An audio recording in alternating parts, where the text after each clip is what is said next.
बजाज ने ना सिर्फ भारत को बल्कि दुनिया को पहली सीएनजी मोटरसाइकिल बनाकर दी। इसका नाम रखा गया फ्रीडम 125।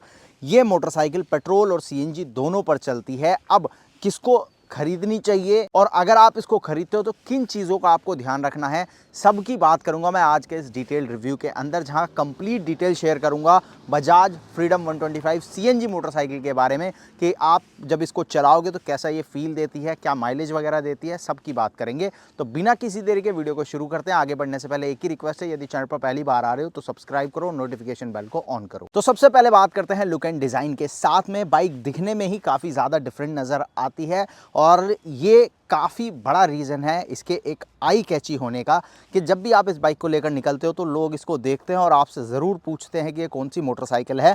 और इंडिया में क्योंकि पहली और इकलौती सीएनजी मोटरसाइकिल है तो काफ़ी सारे लोग इसके डिज़ाइन को पहचानते भी हैं और जब वो रोड पर इस बाइक को देखते हैं तो आपसे ज़रूर पूछते हैं कि बाइक चलने में कैसी है, सीएनजी वाली है तो क्या आपका कंफर्ट वगैरह कैसा है। तो वो सारे सवाल जो हैं वो आपसे पूछे जाएंगे अगर आप इस बाइक को ख़रीदते हो। बाकी दिखने में बाइक अच्छी नज़र आती है। एलईडी हेडलाइट सेटअप आपको देखने को मिलेगा। हालांकि हेलोजन का ऑप्शन भी अगर आप बेस मॉडल लेते हो इंडिकेटर हेलोजन ही रखे गए हैं। और इस मोटरसाइकिल में पहली सीएनजी मोटरसाइकिल तो ये है ही, साथ ही दुनिया की ऐसी पहली मोटरसाइकिल है जिसमें इतनी लंबी सीट आती है जो कि इसके डिज़ाइन को थोड़ा सा और डिफरेंट बनाती है। हालांकि सीट कंफर्ट वगैरह कैसा है जब राइड करेंगे तब आपको बताएंगे। 825 mm की सीट हाइट है। अब यहाँ पर आपको 2 किलो सीएनजी का ऑप्शन मिलता है और 2 लीटर का पेट्रोल टैंक दिया है। तो टोटल आप 2 लीटर पेट्रोल और 2 किलो सीएनजी में लगभग 330 किलोमीटर चल सकते हो जो कंपनी क्लेम करती है। इंजन आपको 125 सीसी का मिलता है जो कि एयर कूल्ड इंजन है। 9.3 PS की पावर देता है, 9.7 न्यूटन मीटर का टॉर्क देता है और टेल लाइट भी आपको एलईडी मिलेगी। 17 इंच का अलॉय व्हील फ्रंट में दिया गया है और फ्रंट में आपको डिस्क ब्रेक भी मिल जाएगा। टॉप मॉडल के अंदर मिड और बेस में आपको ड्रम ब्रेक ही मिलेगा। रियर के अंदर आपको ड्रम ब्रेक ही मिलता है और रियर में 16 इंच का व्हील है और ब्लॉक पैटर्न टायर्स यहाँ पर दिए गए हैं बेहतर ग्रिप के लिए। बाइक का वज़न 149 किलोग्राम है और इसकी जो सीट हाइट है वो 825 mm है। ग्राउंड क्लियरेंस 170 mm आपको मिलती है। तो ख़राब रास्तों में अगर आप रहते हो या चलते हो तो वहाँ पर आपको कोई प्रॉब्लम नहीं आने वाली। फीचर्स आपको डिसेंट मिल जाते हैं। मोबाइल कनेक्टिविटी भी दी गई है, ब्लूटूथ के थ्रू आप अपना फ़ोन कनेक्ट कर सकते हो जहाँ पर कॉलर आईडी SMS अलर्ट आप इस्तेमाल कर पाओगे और एक USB चार्जिंग पोर्ट भी आपको यहाँ पर मिल जाता है। तो ये कुछ चीज़ें हैं जो बजाज फ्रीडम 125 सीएनजी के साथ में बजाज ने ऑफ़र की हैं। अब ये बाइक चलने में कैसी है, अगर आप ख़रीदते हो तो परफॉर्मेंस कैसी मिलेगी, माइलेज कैसा मिलेगा, ब्रेकिंग कैसी है, इन सब की बात करते हैं बाइक को चलाते हुए। तो चलो बाइक को चलाना शुरू करते हैं। ओके जी, तो फ्रीडम 125 सीएनजी को चलाना शुरू करते हैं और चलाते चलाते आपको बताते हैं इस बाइक का कैसा एक्सपीरियंस रहेगा आपके साथ अगर आप सीएनजी वाली मोटरसाइकिल खरीदते हैं और किन को ख़रीदनी चाहिए। तो सबसे पहले बात करते हैं सीटिंग कंफर्ट के साथ में और बाइक का वेट वगैरह कैसा है वो बताते हैं। तो बाइक की जो सीट हाइट है वो 825 mm है और ये मोटरसाइकिल दुनिया की सबसे लंबी सीट के साथ में आती है। मतलब इतनी लंबी सीट अभी और किसी मोटरसाइकिल में आज तक नहीं लगाई गई है जितनी यहाँ पे है। तो स्पेस आपको बहुत ज़्यादा मिलेगा, 2 लोगों के लिए भरपूर स्पेस है आराम से। अगर मेरे पास भी बैग है और मेरे पीछे बंदा बैठा उसके पास भी बैग है तब भी 2 लोग जो है वो आराम से यहाँ पर बैठ सकते हैं। तो अगर आप को ऐसी बाइक चाहिए जहाँ पर लंबी सीट हो, अगर आपका कुछ ऐसा काम है जहाँ पर आपको कुरियर सर्विसेज में हो आप या आपको बाइक पर सामान लेकर चलना होता है तो वहाँ पर आपको ये बाइक जो है वो काफ़ी पसंद आएगी। हालांकि सीट हाइट 825 mm है और बाइक का वज़न 149 किलोग्राम है, 150 किलो के आसपास की बाइक है। तो ऐसे में जो शॉर्ट हाइट राइडर हैं उनको थोड़ी प्रॉब्लम हो सकती है। मेरी हाइट 5 फीट 8 इंच है, मेरे पैर आराम से आ रहे हैं। लेकिन हाँ, शॉर्ट हाइट राइडर अगर आप हो तो वहाँ पर आपका एक्सपीरियंस ज़्यादा मैटर करेगा और अगर आप बिगनर हो तो आपको थोड़ी प्रॉब्लम जो है वो दे सकती है। सीट हाइट टेस्ट वीडियो जो है वो चैनल के ऊपर ऑलरेडी है जहाँ हमने 5'4" यानी कि 5 फुट 4 इंच के बंदे के साथ में इस बाइक का सीट हाइट टेस्ट किया था। तो उस वीडियो को ज़रूर देखना, आपको पता चल जाएगा कि आपकी हाइट के हिसाब से ये मोटरसाइकिल कितनी कंफर्टेबल होने वाली है। वज़न की बात करें तो 149 किलोग्राम वज़न है मोटरसाइकिल का, लेकिन बाइक जो है वो काफ़ी ज़्यादा स्टेबल है। हैंडलिंग जो है वो बहुत अच्छी है, आपको कहीं भी ऐसा फील नहीं होगा कि आप बहुत ज़्यादा हैवी मोटरसाइकिल चला रहे हो। और जो इसकी सेंटर ऑफ ग्रेविटी है वो काफ़ी बढ़िया तरीके से मैनेज की गई है, जिसके चलते बाइक जो है वो काफ़ी ज़्यादा स्टेबल रहती है। और इसकी स्टेबिलिटी में थोड़ा सा हाथ जो है वो इसके टायर्स का भी है। यहाँ पर ब्लॉक पैटर्न टायर्स जो ऑफ़र किए जाते हैं। आगे 17 इंच का अलॉय है, पीछे 16 इंच का व्हील मिलता है और दोनों से ही जो ग्रिप है वो आपको काफ़ी बढ़िया मिल जाती है। तो ग्रिप और स्टेबिलिटी में सेंटर ऑफ ग्रेविटी और टायर्स दोनों ही जो है वो काफ़ी बढ़िया काम करते हैं। नेक्स्ट बात करें ब्रेकिंग की, तो बाइक में फ्रंट में आपको डिस्क ब्रेक मिल जाता है और रियर में आपको ड्रम मिलता है। एबीएस नहीं है, सिर्फ कॉम्बी ब्रेक सिस्टम ही मिलेगा, यानी कि अगर आप पीछे का ब्रेक लगाते हो तो दोनों ब्रेक जो हैं वो साथ में काम करते हैं। लेकिन ये आपको सिर्फ टॉप मॉडल में मिलेगा। अगर आप बेस या मिड लोगे तो वहाँ पर आपको ड्रम ब्रेक्स ही मिलने वाले हैं, तो वहाँ पर आपको डिस्क नहीं मिलेगा। तो अगर आपको डिस्क ब्रेक चाहिए तो आपको टॉप मॉडल में ही जाना पड़ेगा। प्राइस में कितना डिफरेंस है वो अभी आगे मैं आपको बता दूंगा। तो ब्रेकिंग की अगर मैं बात करूं तो हाँ, एबीएस की कमी है। 125 सीसी सेगमेंट में काफ़ी ज़्यादा कंपटीशन है, बहुत सारे ऑप्शंस हैं, लेकिन हाँ एबीएस जो है वो नहीं आता है। एक बाइक है सिर्फ जो एबीएस ऑफ़र करती है पूरे सेगमेंट में, बाकी कोई भी बाइक जो है वो एबीएस ऑफ़र नहीं कर रही है। तो एबीएस की कमी आपको लग सकती है अगर आप बहुत ज़्यादा तेज़ बाइक चलाते हो। बाकी ब्रेकिंग जो है वो इफ़ेक्टिव है, वहाँ पर कोई प्रॉब्लम नहीं है, और डिस्क ब्रेक जो है वो काफ़ी बढ़िया तरीके से बाइक को कंट्रोल करता है। तो ब्रेकिंग वाइज वैसे आपको कोई भी प्रॉब्लम आप नज़र नहीं आएगी। अब बात कर लेते हैं सस्पेंशन सेटअप की। तो फ्रंट में टेलीस्कोपिक सस्पेंशन है, रियर के अंदर मोनोशॉक सस्पेंशन है, लेकिन सस्पेंशन थोड़ा सा स्टिफर साइड पे है। उसकी एक बड़ी वजह ये हो सकती है कि बाइक को जो है वो सिटी कम्यूट के हिसाब से ज़्यादा ट्यून किया गया है, और दूसरा ये कि बाइक का वज़न ज़्यादा है। अगर सस्पेंशन ज़्यादा सॉफ्ट होगा तो बाइक जो है वो बहुत ज़्यादा दबेगी, तो उसकी वजह से हो सकता है कंपनी ने उसको स्टिफर साइड पर रखना सही समझा हो। लेकिन हाँ, जब आप खड्डों से निकालते हो, ख़राब रास्तों में जाते हो, तो पूरा झटका जो है वो आपकी पीठ पर फील होता है, और फिर आपको ऐसा फील ज़रूर आएगा कि यार सस्पेंशन थोड़ा सा और सॉफ्ट होना चाहिए था। ये मेरा पर्सनल ओपिनियन है। अगर आपने राइड की है फ्रीडम 125, आपको इसका सस्पेंशन कैसा लगा आप मुझे कमेंट में बता सकते हो। अब बात करते हैं भाई इंजन की और मेन मुद्दे की कि भाई सीएनजी पर परफॉर्मेंस वगैरह कैसी है और माइलेज कैसा है। तो ये motorcycle 125 CC single cylinder air cooled engine के साथ में आती है, जहाँ पर 9.3 पीएस की पावर है और 9.7 न्यूटन मीटर का टॉर्क है। 5 स्पीड गियर बॉक्स है। अगर आप किसी भी 125 सीसी मोटरसाइकिल से इसको कंपेयर करोगे तो पावर और टॉर्क दोनों ही आपको कम मिलते हैं। वजह वही, एक तो सीएनजी पे है, दूसरा मुझे ऐसा लगता है कि इस इंजन से ज़्यादा पावर निकालने की कोशिश बजाज ने नहीं की है, जिससे कि इंजन स्मूथ रहे, रिफाइन रहे और लॉन्ग टर्म तक इसको यूज़ किया जा सके। और ये चीज़ जो है वो अच्छी भी है।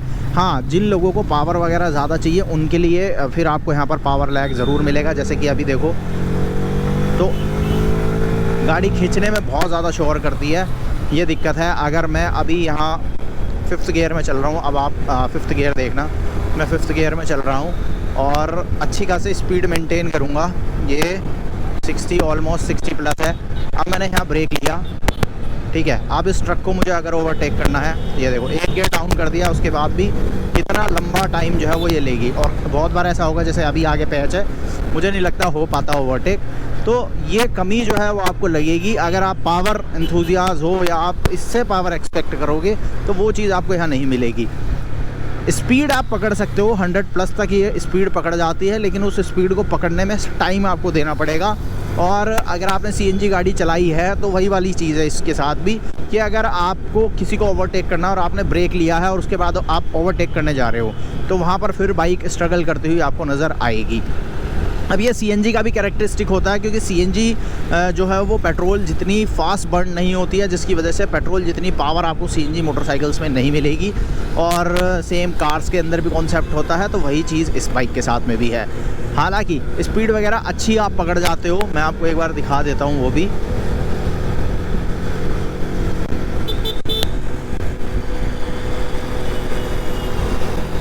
स्टेबिलिटी मुझे बहुत सही लगी है इस बाइक की। मतलब अगर मुझे किसी को कट वट करना है या ट्रैफिक में एकदम शार्प निकलना है तो वो चीज़ जो है ना वो मैं कर सकता हूँ इस बाइक के साथ। लेकिन हाँ, इस तरह से लैग आ जाता है अगर मैं स्पीड कम कर दूँ और ब्रेक ले लूँ और उसके बाद खींचना शुरू करूँ, तो लैग ज़रूर आपको देखने को मिलेगा।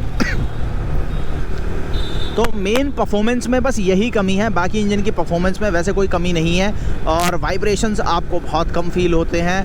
हाई एंड पे आप जाओगे तभी आपको वाइब्रेशंस जो है वो मिलेंगे, बाकी लोअर स्पीड में आपको वाइब्रेशंस नहीं मिलते हैं। तो इंजन स्मूथ है, रिफाइंड है, और इसी वजह से आपको माइलेज वगैरह भी अच्छी निकाल कर दे सकता है। अब कंपनी क्या क्लेम करती है? कंपनी क्लेम करती है कि भाई 2 किलो आपकी सीएनजी आ जाएगी, 2 लीटर आप पेट्रोल कैरी कर सकते हो, दोनों के साथ में 330 किलोमीटर आप चला सकते हो। अब मैंने इसमें सीएनजी एक बार फिल कराई है, अभी लो हो गई है, फिर से फिल कराऊंगा। इस बाइक में पूरी 2 किलो सीएनजी नहीं आती। अब ऐसा नहीं है कि सिलेंडर छोटा है या कुछ भी है। देखो, सीएनजी का गेम ही उल्टा है। पेट्रोल में क्या है, अगर आपकी टंकी 2 लीटर की है तो आपका 2 लीटर पेट्रोल आएगा ही आएगा। लेकिन सीएनजी जो है वो डिपेंड करती है प्रेशर पर। जिस सीएनजी फिलिंग स्टेशन पर आप गैस फिल करा रहे हो उस पर प्रेशर कितना है। अगर वहाँ पर प्रेशर कम है तो आपकी गैस कम आएगी उसी सिलेंडर के अंदर, और अगर आपके पास प्रेशर अच्छा है या ज़्यादा है तो आप ज़्यादा गैस कैरी कर सकते हो सेम सिलेंडर के अंदर। तो अगर आपके पास 200 बार से ऊपर का प्रेशर है तो वहाँ पर आपकी जो गैस है वो आ सकती है 1 किलो 800 ग्राम या 2 किलो तक भी। लेकिन अगर आपके पास प्रेशर 200 बार से कम है तो फिर गैस जो है वो कम आएगी, और हमारे साथ पहली बार में तो यही हुआ है कि गैस ही कम आई। तो माइलेज जो निकालना इस बाइक के साथ में थोड़ा सा कंफ्यूजिंग ज़रूर है, लेकिन हाँ जितना मैंने इस बाइक को चलाया उस हिसाब से मुझे लगता है कि माइलेज जो है वो आपको अच्छा मिल जाएगा। कंपनी तो 102 का क्लेम कर रही है, लेकिन आप 80 से 90 किलोमीटर पर केजी जो है वो एक्सपेक्ट कर सकते हो, उतना ही आपको निकाल कर दे देती है। तो वो एक चीज़ है। उसके अलावा थोड़ा सा राइड के ऊपर भी होता है। अपन तो टेस्ट करने के हिसाब से चला रहे हैं, तो हमने 1-2 बार तो स्पीड टेस्ट भी कर लिया है, भगाई भी है, 100+ भी चलाई है, और ट्रैफिक वगैरह में चलाना है तो उस तरह से आपका जैसा राइड बिहेवियर होगा उसके हिसाब से थोड़ा बहुत माइलेज में आपको और डिफरेंस देखने को मिल सकता है।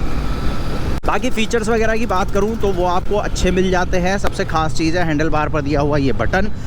ये ब्लू कलर का बटन दिया गया है जिससे आप स्विच कर सकते हो डायरेक्ट पेट्रोल से सीएनजी में। मतलब अगर आपने गैस फिल करा रखी है, गैस आपके पास है, आप पेट्रोल पर नहीं चलाना चाहते हो तो आप यहाँ से सीएनजी पर सेट रख सकते हो। और अगर आपको पेट्रोल पे बाइक को चलाना है, यानी कि अगर आपकी मान लो गैस ख़त्म हो गई है, आपके पास फ़िलहाल कोई फिलिंग स्टेशन नहीं है और आप पेट्रोल है आपके पास, तो आप यहाँ से पेट्रोल पर स्विच करो। उसके बाद बाइक जो है वो आपकी पेट्रोल पर ही चलेगी। और अभी जैसे मैंने यहाँ सीएनजी पर स्विच कर रखा तो बाइक जो है वो सीएनजी पर चल रही है, तो ये अच्छी चीज़ है। मतलब ऑटो स्विच वाला सिस्टम नहीं है, आप बटन से करो तो आपको पता भी रहेगा कि कहाँ पर बाइक चल रही है, वो एक चीज़ है। हाँ, एक कमी और कह सकते हो कि यहाँ पर जो सीएनजी बार है इसमें आप यहाँ पर अगर आप देखोगे मीटर कंसोल के अंदर, तो यहाँ पर सीएनजी के लिए तो आपको बार दिया हुआ है कि आपकी गैस है नहीं है, वो आप यहाँ देख सकते हो। लेकिन पेट्रोल के लिए कुछ भी नहीं आता है। पेट्रोल के लिए सिर्फ लो फ्यूल इंडिकेशन है, लो फ्यूल लाइट है। तो 2 लीटर पेट्रोल तो वैसे ही आता है इसमें सारा, और उसके बाद में उसके लिए बस इंडिकेशन ही दे रखा है। तो आपको एक आइडिया रखना पड़ेगा कि आपने कितना पेट्रोल जो है वो डलवा के रखा हुआ है बाइक के अंदर। और पेट्रोल पे मैंने बाइक अभी माइलेज टेस्ट नहीं किया तो उसका मैं कह नहीं सकता हूँ। कंपनी तो 65 के आसपास क्लेम कर रही है, पर उसमें भी आप एक्सपेक्ट कर सकते हो अगर आप आराम से चलाते हो तो 50-55 का आपको दे देगी। हालांकि बाइक का वज़न ज़्यादा है इसलिए मैं 50-55 कह रहा हूँ, हो सकता है आपको ज़्यादा भी मिल जाए, वो डिपेंड करेगा आप किस तरह से राइड करते हो। बाकी ब्लूटूथ कनेक्ट के साथ में ये मीटर कंसोल आता है, गियर पोजीशन इंडिकेटर भी है, कॉलर आईडी, एसएमएस अलर्ट जैसी जानकारियाँ आपको मिल जाती हैं। तो फीचर्स वगैरह आपको डिसेंट मिलते हैं। अब किसको ख़रीदनी चाहिए और किसको नहीं, तो देखो भैया, अगर आप उन लोगों में से हो जिनको 125 सीसी में एक यूनिक मोटरसाइकिल चाहिए, अग्रेसिव स्टाइल चाहिए, थोड़ी परफॉर्मेंस भी अच्छी मिल जाए, माइलेज भी अच्छा मिल जाए, तो फ्रीडम 125 सीएनजी आपके लिए नहीं है। क्योंकि यहाँ पर एक तो अग्रेसिव स्टाइल आपको नहीं मिलेगा, दूसरा आपको यहाँ पर परफॉर्मेंस जो है वो वैसी नहीं मिलेगी। आप एकदम परफॉर्मेंस एंथुजियास्ट हो अगर, तो आपको फ्रीडम 125 पसंद नहीं आएगी, क्योंकि ओवरटेक वाला सीन मैंने आपको दिखाई दिया है, तो वहाँ पर ये आपको थोड़ी पीछे नज़र आएगी। लेकिन अगर आप उन लोगों में से हो जिनको डेली कम्यूट करना है और कम बजट के अंदर आप अपना ट्रैवल एक्सपेंस निकालना चाहते हो, तो वहाँ पर आप फिर इस बाइक को कंसिडर कर सकते हो, क्योंकि ये मोटरसाइकिल माइलेज काफ़ी अच्छा देगी और सीएनजी होने की वजह से आपकी जो डेली राइड है उसकी कॉस्ट जो है वो काफ़ी कम आएगी। प्लस अगर आप कुरियर सर्विसेज में हो या आप ऐसी सर्विस में हो जहाँ पर आपकी बाइक की राइड जो है वो बहुत ज़्यादा होती है, डेली आपको 100-150 किलोमीटर चलना होता है, तो वहाँ पर आपके ये अच्छे खासे पैसे जो है वो बचा कर देगी, तो वहाँ पर आप इसको कंसिडर कर सकते हो। साथ ही ये उन लोगों के लिए भी एक अच्छा ऑप्शन है जो लोग इलेक्ट्रिक मोटरसाइकिल या ईवी में शिफ्ट होना चाह रहे हैं, तो वो सीएनजी को ट्राई कर सकते हैं। क्योंकि ईवी के साथ एक लिमिटेशन है, आपके पास लिमिटेड रेंज है, जब आपकी बैटरी डिस्चार्ज हो जाएगी तो आप आगे नहीं चला सकते। इसके साथ वो वाली लिमिटेशन नहीं है। अगर आपकी सीएनजी ख़त्म भी हो जाती है तब भी आप पेट्रोल डला के आराम से बाइक को जो है वो चला सकते हो। तो ये प्लस पॉइंट आपको बजाज फ्रीडम 125 सीएनजी के साथ में मिल जाता है। तो भाई देखो, सीएनजी वाली मोटरसाइकिल के साथ मेरा कैसा एक्सपीरियंस रहा है, अगर आप इस बाइक को खरीदते हो तो आपको क्या फ़ील देगी वो मैंने आपको इस वीडियो में बता दिया। अब आप मुझे कमेंट में बताओ आपको ये वीडियो कैसा लगा। बजाज फ्रीडम CNG आपको कैसी लगती है, अगर आपके पास है, आपने ख़रीदी है तो चलने में क्या फ़ील दे रही है, ये सब आप मुझे कमेंट सेक्शन में बता सकते हो। कमेंट सेक्शन आपके लिए। और वीडियो पसंद आया तो उसको लाइक करना, और ऐसे ही detail news, reviews, comparison videos अगर देखना चाहते हो तो चैनल को सब्सक्राइब करना, नोटिफिकेशन बेल को ऑन करना। अब इस वीडियो को यहीं पर एंड करते हैं, जल्दी मिलेंगे एक और नई वीडियो के साथ में।